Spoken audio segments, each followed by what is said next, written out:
And welcome back to the Best Damn Nerd Show. James Kincaid alongside John Craig and Mark Truex. And, after we've gotten done fantasizing about, Cerberus operatives and what's wrong with World of Warcraft, now let's talk about some other stuff. Let's talk and complain about other things here. Not quite a nerdgasm or no-gasm, but I might throw that question out at you a little bit. But why The Last Man?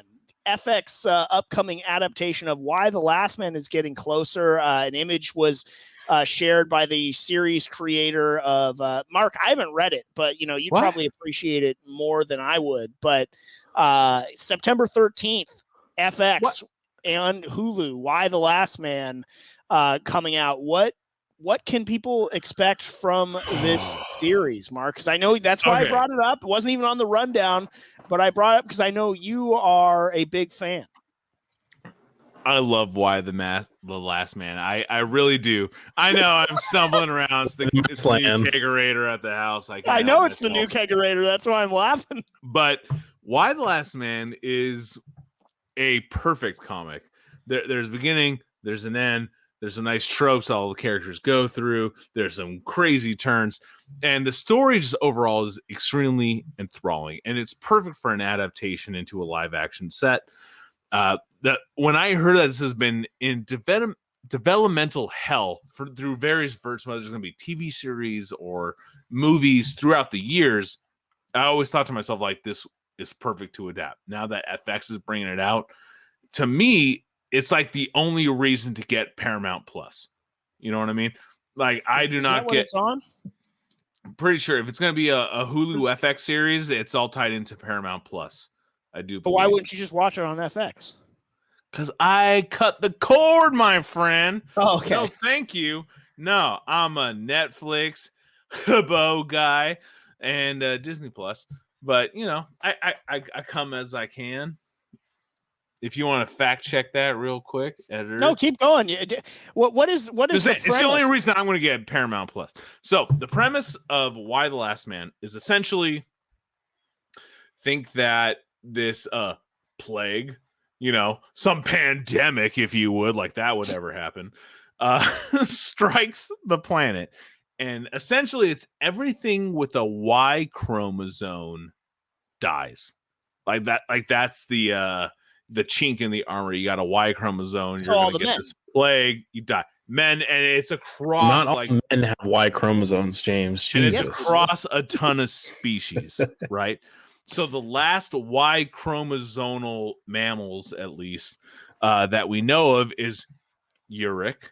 And there's his pet monkey, this little...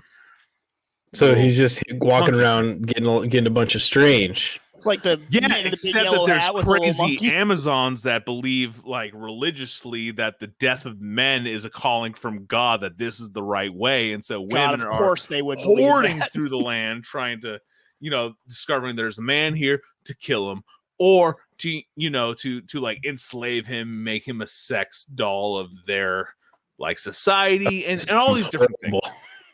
So it's this post-apocalyptic society. Oh, that doesn't sound the worst.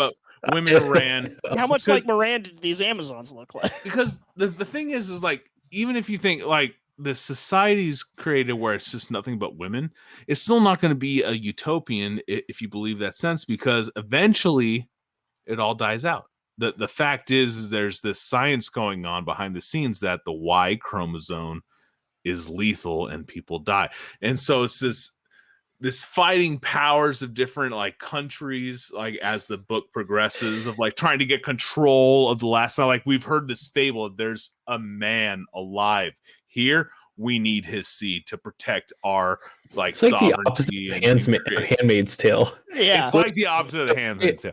By the way, Handmaid's Tale is the most depressing show maybe ever to go on television, and it is hard to watch as a result.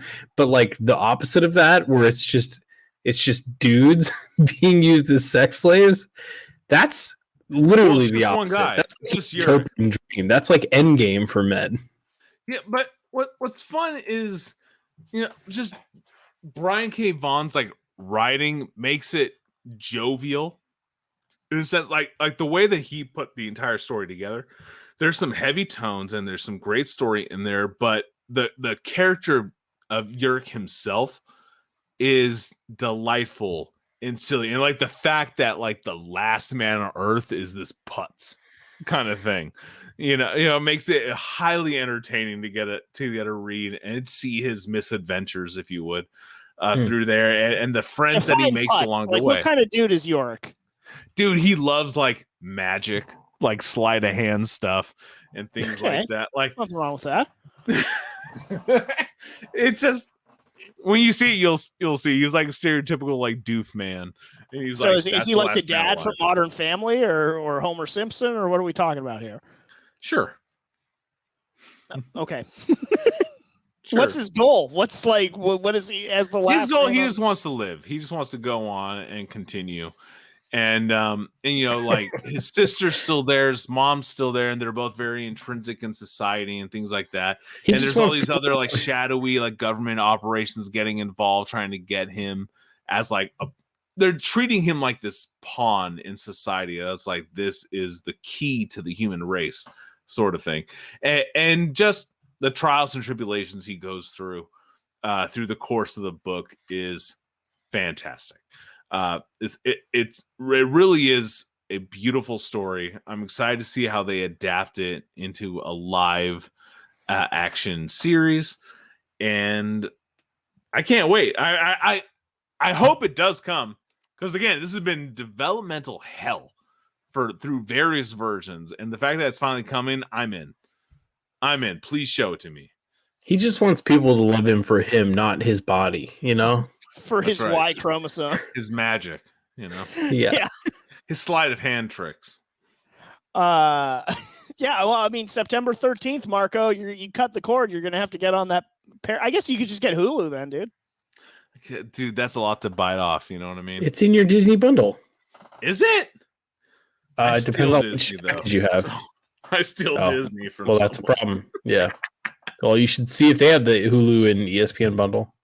Mm-hmm.